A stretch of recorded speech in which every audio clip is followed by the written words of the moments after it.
Okay, so what's this? This is my politically subversive zine. It's politically subversive. Yeah. I was, As opposed to your other zine? Yeah, I was inspired by Ayalew Mesfin. And, I mean, he fought a brutal dictatorship with his art. So Yeah. I'm going to do the same thing. Is your zine one page? Yeah, but it's a really great page. Okay, so which brutal dictatorship are you gonna fight? All of them. At once? Yeah. With one page? Yeah. Okay, so what are you gonna do? Are you gonna go and like print it out and put it on the internet and then hand it out on the street corners? No, I don't have that kind of money. I'm going to take a push pin and I'm going to hang it up at my local library. Off. I'm sure the librarians are gonna tremble under the terrible weight of your sign. It's got a hold of me, and it won't let go. Welcome to another episode of Review Me Please. I'm Michael. And I'm PJ, and we're here to review some records for you. So today we have a new package from the fine folks at Vinyl Me Please, and we're going to be unboxing it live on camera. Well, I can barely contain myself. Let's cut this bad boy open. All right. So I come equipped not only with Kung Fu grip, but also with this handy knife. And it is a drink, cut, and screw with the Amish Armada knife. That's an old school Minneapolis punk band who used to dress up like Amish folks, and they kind of had a Misfits thing going. So basically their whole gimmick was the undead Amish have come back to take revenge on the hated English. They were amazing. Well, shout out to our friends in Minneapolis. All right, let's cut this bad boy open.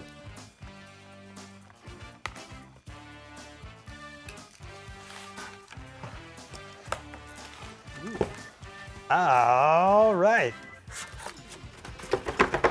Come here, you son of a... Hooray! And you get out of here. So in this month's box, we have an album by Ayalew Mesfin. And I'm sure I'm butchering that pronunciation. So internet, tell me why I'm wrong.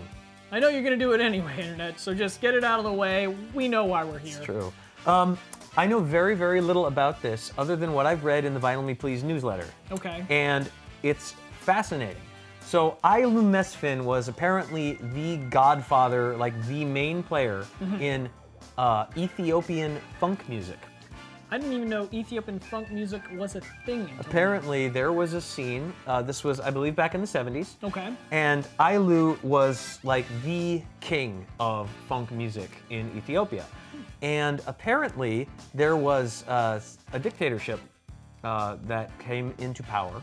Okay. And basically made any kind of good music, rock music, funk, things like that, Right. a crime against the state.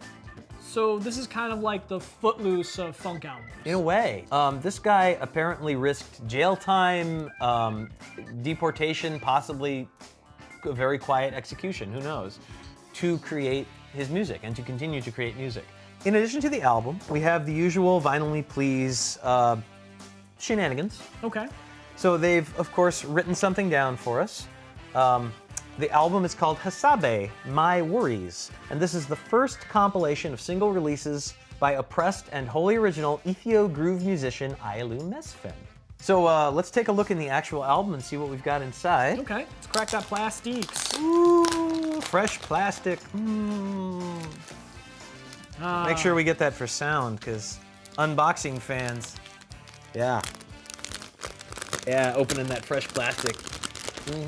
We know you like it. All right, so we have the album here.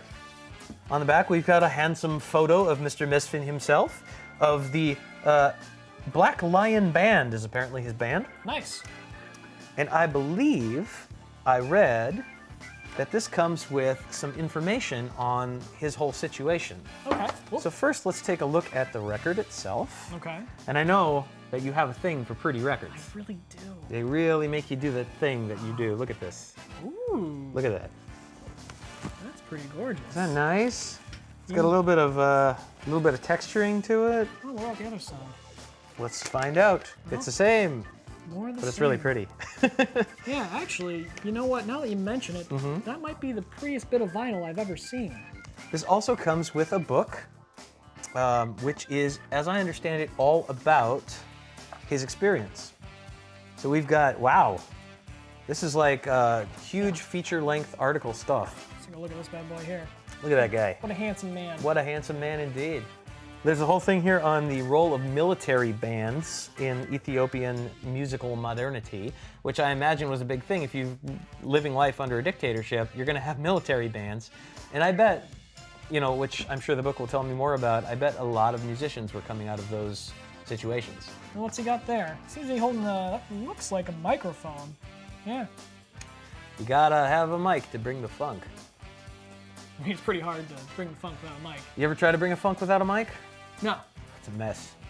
Really? Have you I tried? sprained my ankle doing it. Yeah, it was horrible. Yeah, that must put you out for a while. It did, and then I got funk elbow. Yeah, I was down for weeks. Well, I'm definitely looking forward to this expanding my musical horizons a little bit. So, what else is in the package? Well, we have, as usual, a cocktail recipe. Ooh. The cocktail recipe this month is the aged coffee caipirinha. This is another one that I always have trouble pronouncing. I've had this at a Brazilian steakhouse, and I had the waiter pronounce it like 8 times for me, and I still couldn't do it. Caipirinha. Caipirana. Key piranhas. I mean, I bailed halfway through. Very well might be cow piranha, which is what, I mean, cows get skeletonized by piranhas. It's a whole thing. But Wrong continent, though. it is. So we're going to be trying that out and see how well the cocktail works for us in relation to the album, which is always a good time. Yeah, so stay tuned to the next episode when we'll cover the cocktail. Another thing that Vinyl Me Please always includes is an art print inspired by the album. So we have something that's very evocative of a desert here. I'm seeing some cacti and some desert colors, some oranges and some yellows. Very cool. This is by Billy Clark, who's an illustrator and graphic designer based in London. Interesting. I'm getting like some real desert heat kind of thing, which I guess makes sense for Africa. You know, we're seeing things that are oranges and yellows and real earthy colors. I'm seeing like a sun going down into the desert. Well, you know what? It reminds me a lot of, like, it screams the state of Arizona to me because it kind of has the same colors as the Arizona state flag and the cactus. That's the first thing I thought when I saw it. And, you know, I guess, you know, the American Southwest doesn't really have a monopoly on deserts, but it's the one I know. So that's immediately what I'm drawn to. But if Ethiopia looks anything like the South American desert, or the Southwest American desert, well, then we're spot on. That does it for another episode of Review Me Please. Next up, the cocktail review. So until next time, I've been Michael. And I've been PJ. Thanks for watching, and please be sure to like, share, and subscribe to our channel. You can also click on this button to do that. Or check out some more of our videos. Woo! Until next time, keep it spinning.